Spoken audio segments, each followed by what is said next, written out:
Welcome to Elder Care Illuminated, Torchlight's caregiving podcast. Elder Care Illuminated addresses the ins and outs and ups and downs of caring for your loved ones. Join us for interesting conversations with elder care specialists, geriatric care managers, attorneys, and ordinary people with extraordinary caregiving experiences.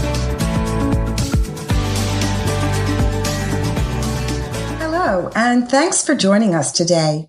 This is a special podcast brought to you by Torchlight, which sponsors the Elder Care Illuminated podcast, hosted by me, Lenore Tracy, and the Exceptional Parenting podcast, hosted by Stephanie Boucher. Hi, Stephanie. Hi, Lenore. I am so excited to be here today, and I have to tell you, I love the way that our two shows are dovetailing in this way. It's always a pleasure recording together. Well, dare I say, thank you, coronavirus? Yeah, very few things we can thank it for, but this may be one.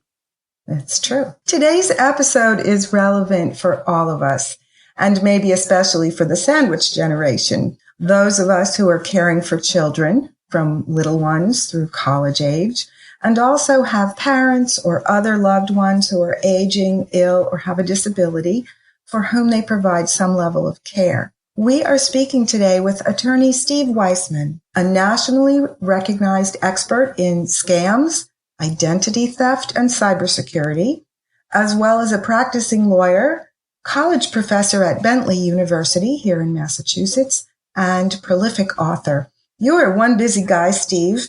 Welcome, and thanks for taking the time to be with us today. I'm happy to be with you. Steve, we're probably all somewhat aware of the variety of scams that are out there, but now the coronavirus pandemic seems to have spawned a companion epidemic of new scams that prey upon a frightened population. We're worried about infection and an uncertain financial future, and that seems to be fertile ground for the imaginations of scammers. And we are all spending much more time online than ever. I'd love for you to start by breaking down for us the categories of coronavirus-related activity that you're seeing proliferate these days. What was the great poem, How Do I Love Thee? Let Me Count the Ways. And I think that's sort of like what we got here. How do I scam thee? Let me count the ways. The scam artists, and they're the only criminals we refer to as artists, are always taking advantage of whatever is on people's mind. And they have a knowledge of psychology that Freud would have envied. So right now, we're in the perfect storm as far as the coronavirus pandemic, but also scams. And in fact, the Federal Trade Commission is finding that since the beginning of April, there has been just a dramatic increase in the number of scams related to the coronavirus, and they are projecting the total scams by July to be more than $100 million. And this is something where the scammers are taking advantage of everything that people are interested in. So there are scams related to the relief checks, the stimulus checks going out. There are pump and dump stock scams where people are being lured into investments thinking they're going to be in companies that are coming up with cures for the coronavirus. And those scams are really prevalent right now. We've got phony coronavirus cures. We've got coronavirus phony charities. We've got phony coronavirus websites infected with malware. Phishing and spear phishing emails, people coming to your door saying they're the CDC offering tests. It just goes on and on and on. Working at home scams, Medicare phone scams, unemployment scams related to it. I invented my own word, and it's to kind of make things that are, well, we know when something is overwhelming, and this frankly is, so we're going to try and bring it down to whelming. I wasn't prepared to be as surprised as I am by some of those things you mentioned, even with people showing up at your door. That's extra scary. You mentioned the CARES stimulus package, and that includes these economic impact payments for much of the population, which is a distribution of funds from the Treasury to individuals through the Internal Revenue Service. On this podcast, Elder Care Illuminated, we have spoken earlier about never sharing your social security number with phone callers or online, except under some very specific circumstances. So can you be more specific and tell us what we need to pay attention to related to the stimulus package and coronavirus, and how this especially might be affecting some of our older citizens? Yeah, and first of all, I'm glad this is one of the first things you want to focus on, because there are now we're just starting to see thousands of cases of income tax identity theft. And this is something, there's a little bit of a twist here with the connection between income tax identity theft and the stimulus checks. And here's the thing.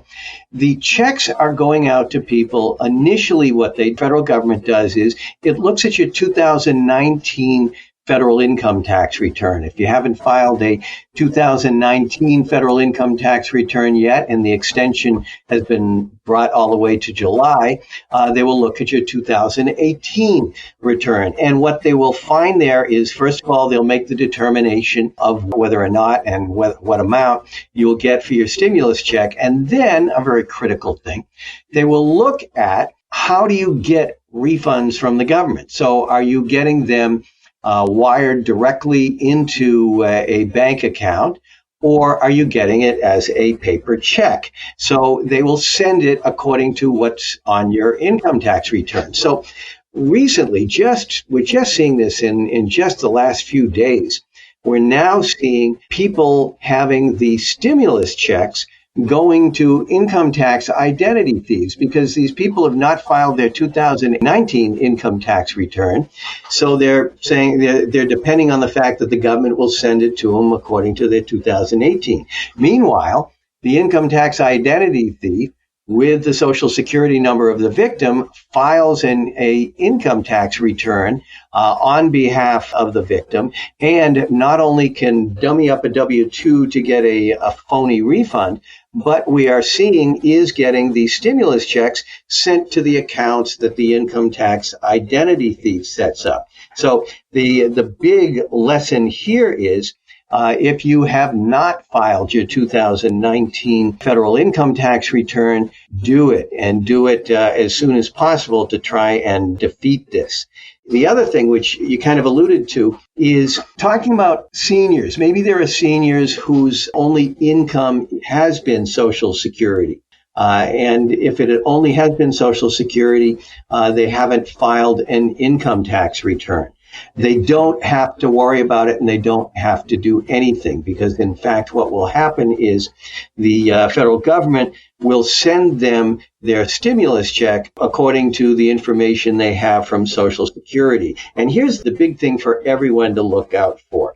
There are going to be all kinds of robocalls, calls purporting to be from the IRS, emails, text messages, telling you need to be able to provide a new bank account, you need to provide your Social Security, you have to pay a fee, blah, blah, blah, blah, blah. And the bottom line is you don't have to do anything. The check or the electronic payment will be sent out based on the information that's there. The federal government is not going to be contacting you by email, text message, or phone. The only contact you will get is 15 days after your check or wiring has gone out. You will get a real live letter confirming that the payment has been made. And if you haven't gotten your payment, then it'll give you information on how to contact the government.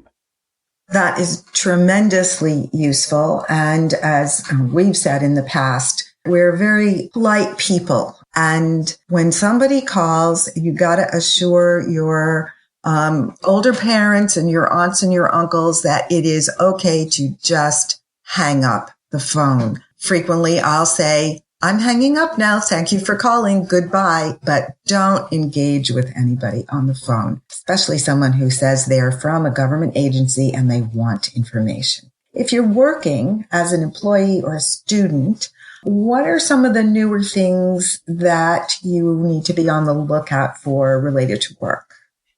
Before I get to that, I just want to comment on something you just said, Lenore, that's so important about informing our seniors when they get these calls. If they pick them up, you can politely just hang up. But here's another real warning, and that is our caller ID. Your caller ID may indicate the call is coming from the IRS or the Treasury Department. And in fact, there's a very, very simple technique called spoofing that can manipulate your caller ID to read whatever the scammer wants. So you cannot, and we've got to let our seniors and everyone know, you can't trust your caller ID to be accurate there.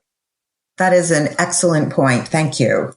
All right. In regard to working at home, and this is a big thing now because, frankly, in fact, there's the macro and the micro. On the macro scale, the FBI is reporting about particularly the Chinese government is doing a major hacking attempt at people working at home in order to get at information networked to them from the companies for which they work.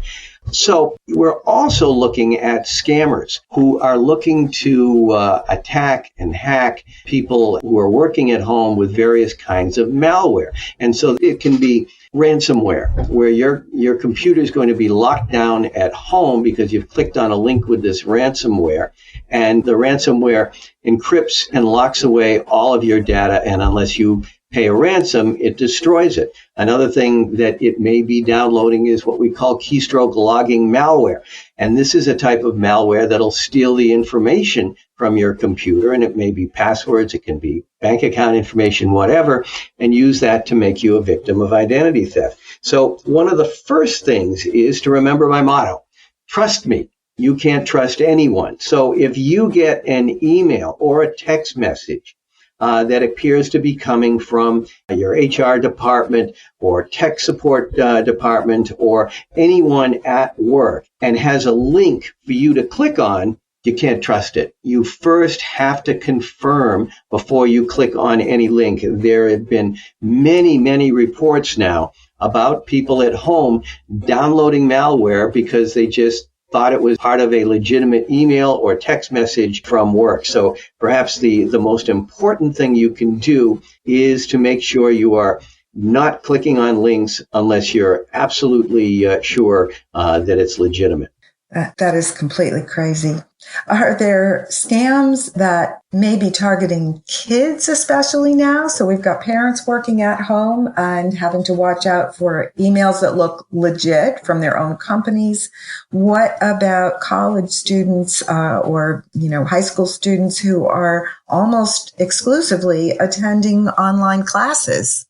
Yeah, and this is another major target. And there's an interesting thing when you look at the demographic figures of who gets scammed the most. There's a lot of seniors, but there are equally as many and now even more millennials, because unfortunately the millennials are a little bit too trusting when it comes to technology. And this is something.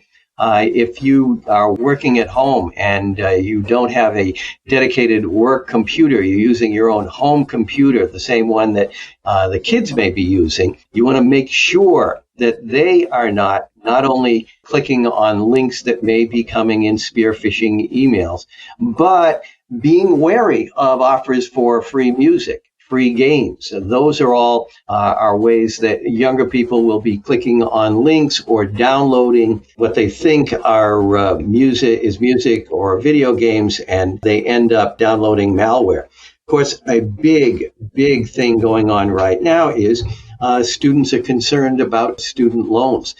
Students are concerned about tuition payments. And there are a lot of criminals that are now taking advantage of this, contacting kids with information about forgiveness programs for their loans. Interestingly enough, the Federal Trade Commission 3 years ago, even it's gotten to be such a big problem, opened up a huge program in conjunction with 11 states' attorneys general that they called Operation Game of Loans instead of Game of Thrones.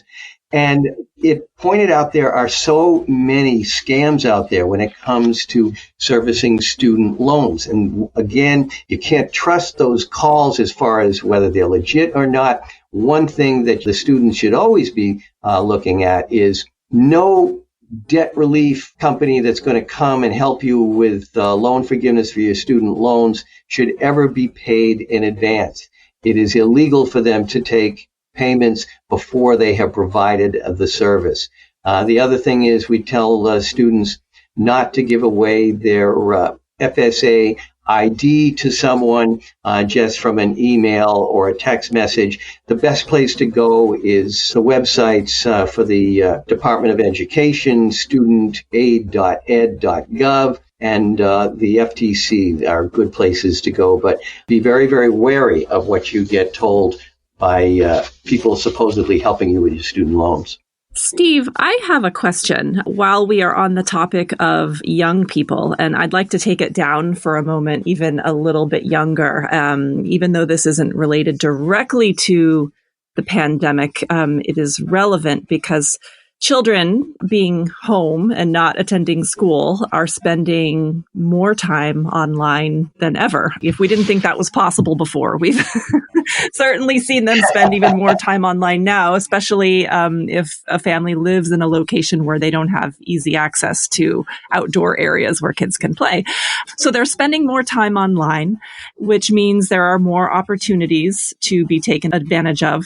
And sometimes they're unsupervised because a lot of their parents are working from home, or perhaps in some cases not even in the home while their parents are working. So have you heard of any instances where younger children are getting taken advantage of, particularly around, as you were saying, things like games or even apps that they can be downloading? And how can you tell your kids like where it's safe to download an app or a game and where it isn't? Is there ever an instance, and I'm asking as a parent, is there ever an instance where something in an app store is not safe? And I'll throw out an example. My daughter came to me recently wanting to download an app that was like, I think it was meant to be like a party game or a party prank or something where it was like a lie detector test. And the way the game worked, when I read further into it, is that you would put your thumbprint on the phone and it would say, oh, you're lying or you're not lying. But that seemed really fishy to me, that a child or anybody would be offering their thumbprint. And so I immediately said, no, I don't want you to have anything to do with this. Is that type of thing something parents should be concerned about? Yeah, they really should. And, our kids are far too trusting and frankly too comfortable with being online. And so there are a lot of concerns even with the so-called legitimate app, because a lot of the legitimate apps are going to be taking information from your phone. They're going to be monitoring your online activity. They may also be sharing contacts with other marketers. They'll also, in some instances, even contain malware. So, this is one of these things where the kids they're not used to reading fine print. And that's what it takes for us as the adults. Just because something is in, the App Store or Google Play, it has been vetted by Microsoft and by Google, and it has been vetted by Apple, but that doesn't mean that it is a legitimate app. And in fact, sometimes what the cyber criminals will do is they'll put in an app, they'll get it approved, and then they modify the app to either steal information or provide malware. So you've got to be very, very careful, particularly careful if you're getting an app from anywhere other than one of the couple of big legitimate app stores. But even there, you have to be wary and know what you're providing as far as information and access. And it's a good educational opportunity for kids to learn, okay, this is what we need to look out for, and this is why we need to look out for these things. And so when it comes to apps, and particularly free apps, if you're not paying for a product, you are the product. And so we want to know, okay, how are we the product and how is our information being used? And is it in a way that could be harmful? Is just terrifying, I have to say. I think a lot of parents depend on those big app stores as being safe and perhaps make the assumption that anything there is safe. But that's just a great reminder that you have to look at all of these things critically, no matter where they come from, and use good judgment. And if it seems like a piece of information or a part of your identity that feels risky, it doesn't matter that it came from a quote unquote legitimate source. So thank you for that warning, even though I'm terrified now. But it's a good terrified, because you just know to be a little bit more skeptical. That's all. It also sounds like as kids are doing more learning at home, this is an area they can learn about. This is an important lesson as people expand online learning opportunities, distance learning opportunities throughout the K-12 environment, training on skepticism. And training on what is out there and how to evaluate it. I saw one of the entries that you had posted on your website, which is called Scamicide, which I'd like you to explain. And listeners, we will include some useful links for you in the show notes for this episode, especially Steve's website, which is updated daily, it seems. So I saw a warning about Facebook quizzes. Those and other similar clickbait, they're incredibly tempting for bored internet browsing people, old and young. How do they work? What are the risks? Because honestly, who doesn't want to know what Harry Potter character they are or what their elf name is? I do. Absolutely. And it's true. They appear very, very innocuous. And here it's the really skeptical that realize when we're looking at much of cybercrime and pretty much all of the major hackings and data breaches and malware that ends up in our computers and on our phone is because we end up clicking on those infected links. Now, at one time we have what are called phishing emails and phishing text messages, which they call smishing.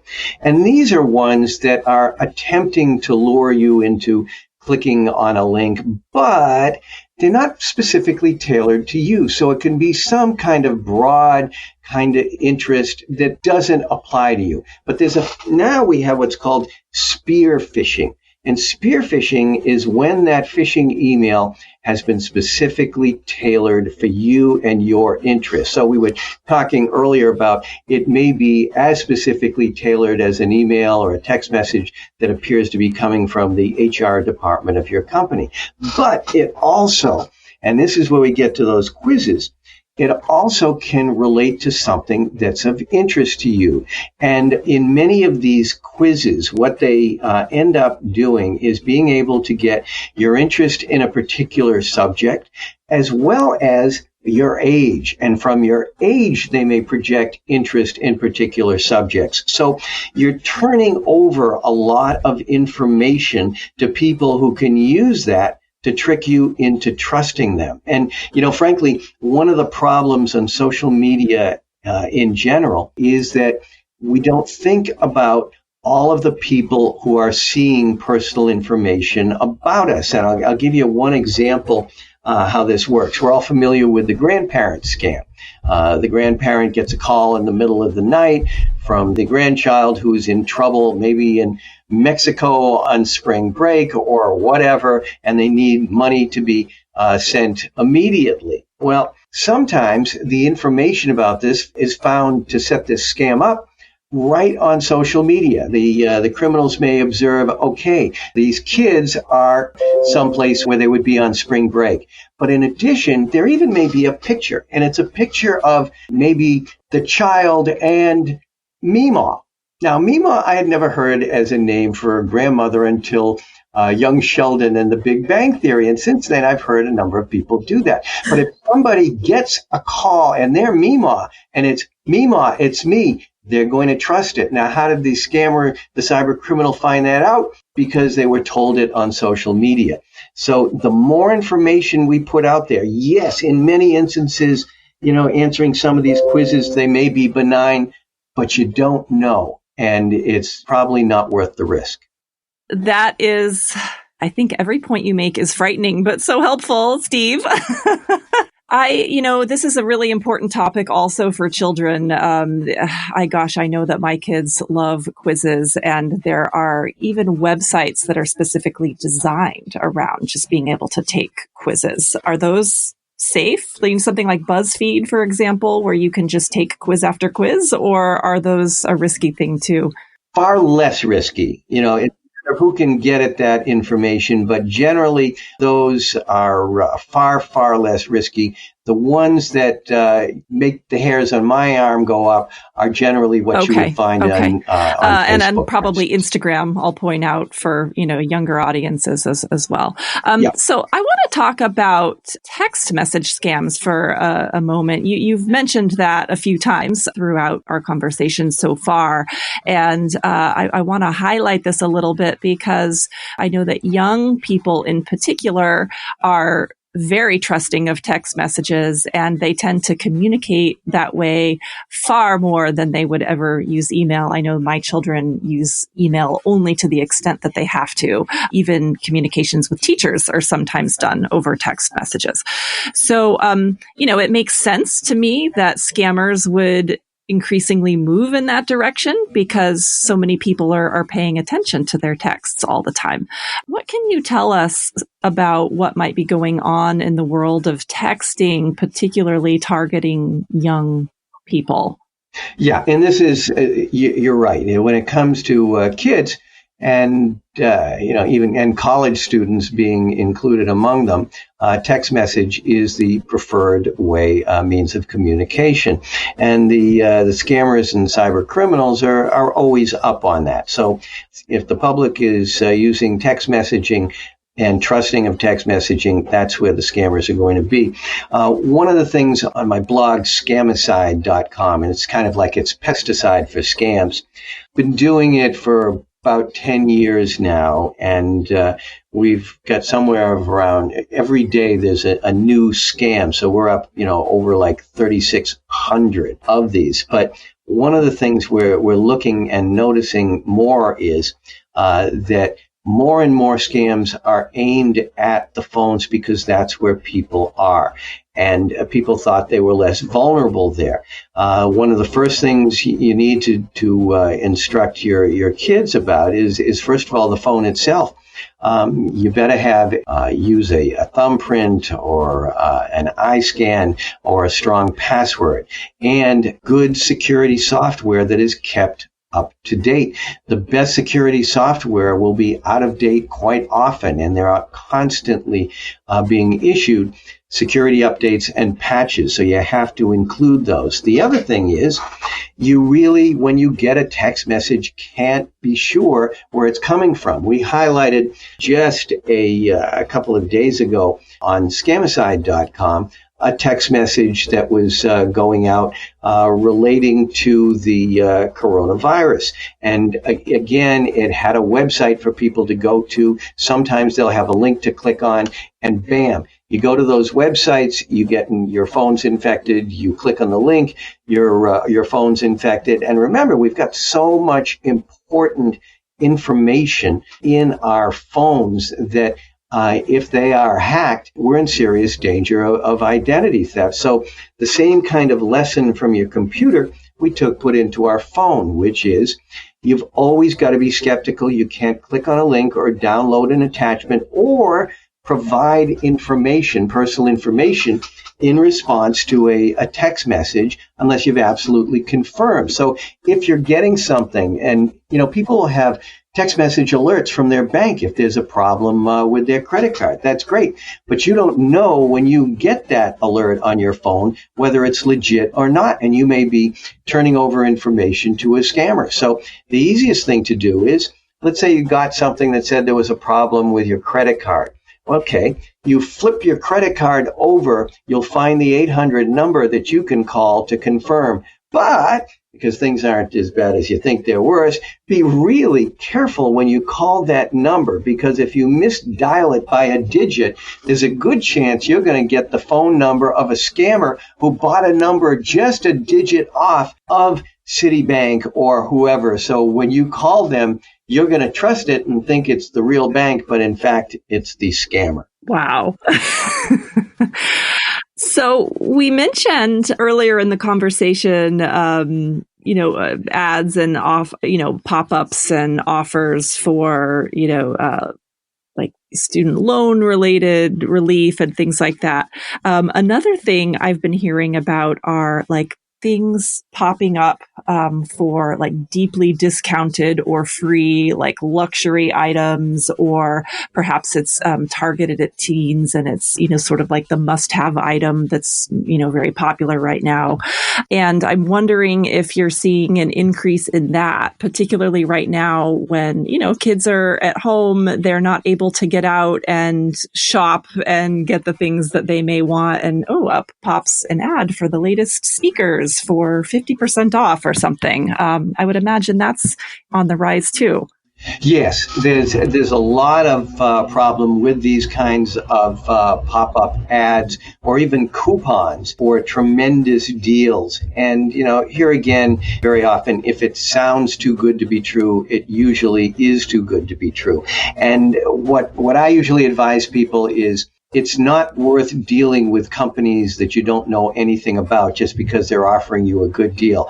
All too often, these good deals are actually being offered by scammers who aren't going to get you anything. Sometimes these wonderful good deals that pop up, it's Walmart, it's Target. I can trust them. Yes, you can trust Walmart and you can trust Target, but you don't know if that pop-up and the website it takes you to is really Walmart or Target.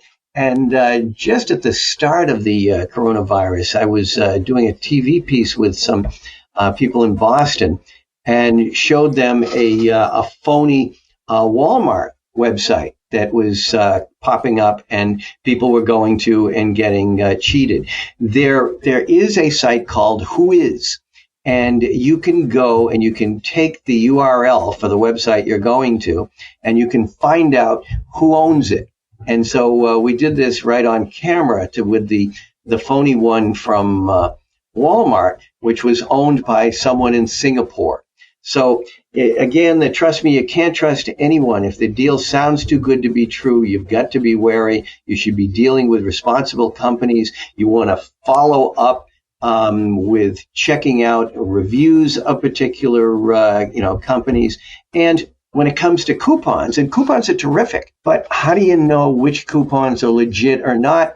You can't. And that's why what you have to do is, if there is a coupon, a terrific coupon for Target or whatever, go to the Target website and all of the coupons that are legit will be able to be found there. So once again, one of the biggest things the scammers and cyber criminals have on their side is we want to act immediately. And the best thing we can do is slow down and act carefully. I think one of the other points that you seem to be making, and whether this is text or email or telephone calls, is that you should be the initiator of the contact. So if you get something in a text or in an email or you receive a phone call, then you check and you initiate contact with whoever's offering the coupon or needs information from you. And that sounds like that is somewhat of a protection. Also, you mentioned Whois.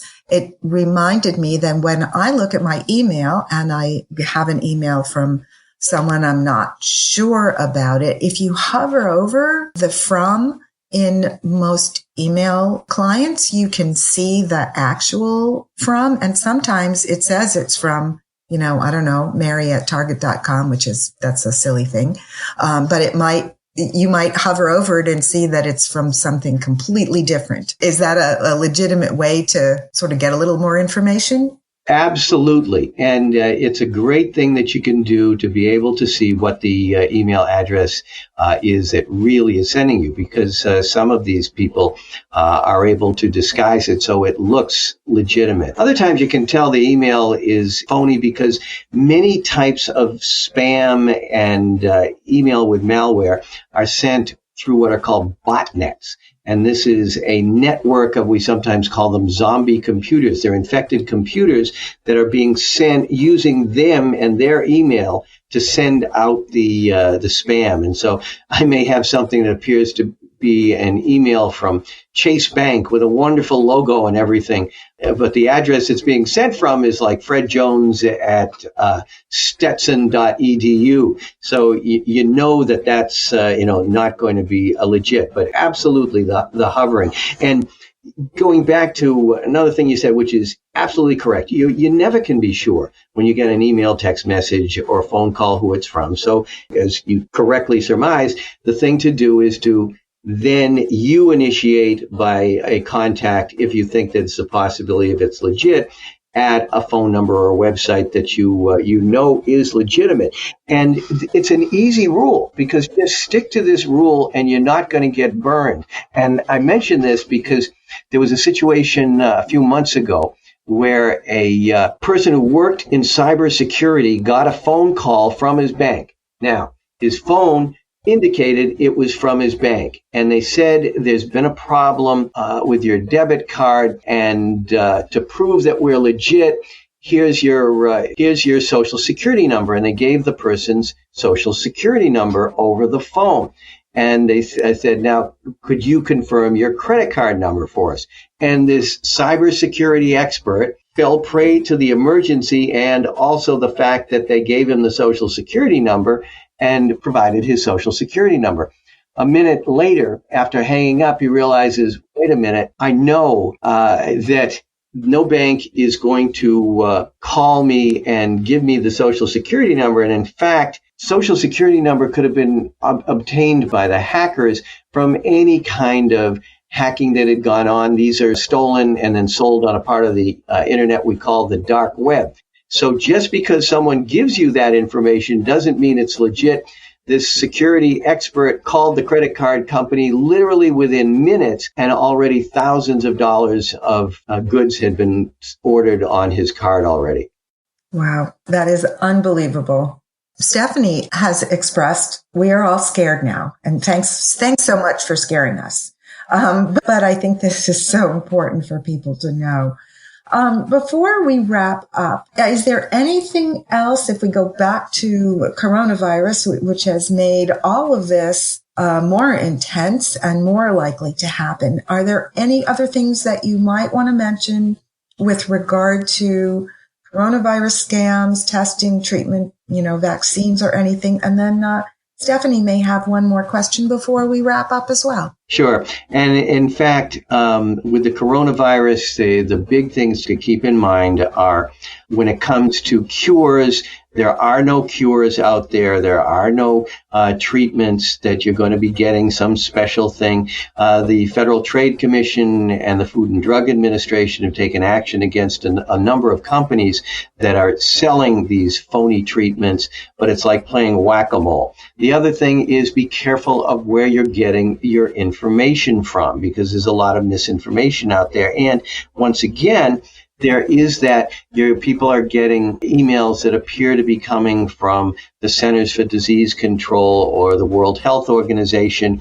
They are not going to be sending you emails with attachments. And in fact, what we suggest is if you do want some really good information about the coronavirus and steer clear from websites that you don't know how legit they are, and go to the real website of the Centers for Disease Control or the World Health Organization. I do want to say one thing, and generally when I give talks, people are always saying, like, oh my God, you're scaring the heck out of me. I'm a professor at Bentley University, but before I taught at Bentley, I taught in the state prison system. And while I was there, I had a student who was doing 2 consecutive life sentences, which meant that when he died, he would start his second life sentence. So I said to him, I always wondered about that. He said, me too. And when I got sentenced, I yelled up at the judge, how do you expect me to do 2 consecutive life sentences?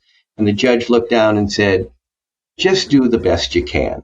So frankly, that's what it is with this. It can be really overwhelming to try and be protecting yourself from all of these threats. However, there's a lot we can do to keep ourselves from not being the low-hanging fruit. And really, if you just do the best you can, you're going to be okay. Good advice. Stephanie, do you have any other questions?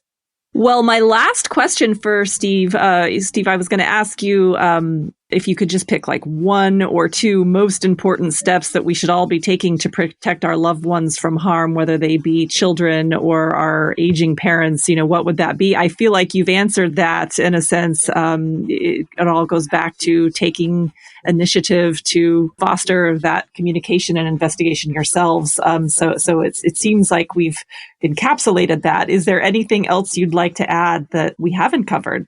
Yeah, very much so. And along those same kind of prophylactic lines. And this is one of the things when it comes to so many of these scams that are done to make people victim of identity theft and get their personal information. The great backup you want is a credit freeze. Because if you have a credit freeze at each of the three major credit reporting agencies, even if someone has your personal information, even if they have your social security number, they're not going to be able to access loans or make large purchases on your behalf using your dime. So it's not only critical that you have the reports frozen for adults, but for children too. Children are primary targets of identity thieves. So the best thing you can do, along with these other steps, is make sure that everyone in your family has their credit frozen at each of the three major credit reporting agencies. And it's free. The federal law changed in regard to the charges for freezing and unfreezing credit after the Equifax debacle. And it is perhaps the single best thing people can do to protect themselves. Wow, I never would have thought to freeze the credit of a child. It never dawned on me that you could do that. Yeah, well, you couldn't in the past. Yeah. And what was a problem was kids' identities were stolen. They didn't become aware of it till perhaps they were applying for financial aid for college or getting their first apartment. And suddenly their credit is a mess. So this is something that it was a good piece of federal legislation only about a year old. That is amazing. And I'm going to take it back. We are not scared. We are empowered. Because there we go. Really, right. You've given us some really good steps to take and things to understand. Steve and Stephanie, I am so glad we made the time to talk about these issues. As workers, parents, and caregivers, there is so much to be aware of and keep up to date with for the people in our lives to keep safe. Steve, thank you for sharing your expertise. It was wonderful to talk to you. Appreciate it. Had a great time. Listeners, be safe and think before you click. This podcast was brought to you by Torchlight, here to help employees resolve family challenges, no matter the age, stage, crisis, or concern. Thank you, everybody. Thanks for listening to Elder Care Illuminated, a Torchlight caregiving podcast. Find other episodes of Elder Care Illuminated on iTunes, Spreaker, and Podcast Go. If you're interested in bringing Torchlight Elder or any of Torchlight's other caregiving products to your workplace, please contact info@torchlight.care. That's info@torchlight.care.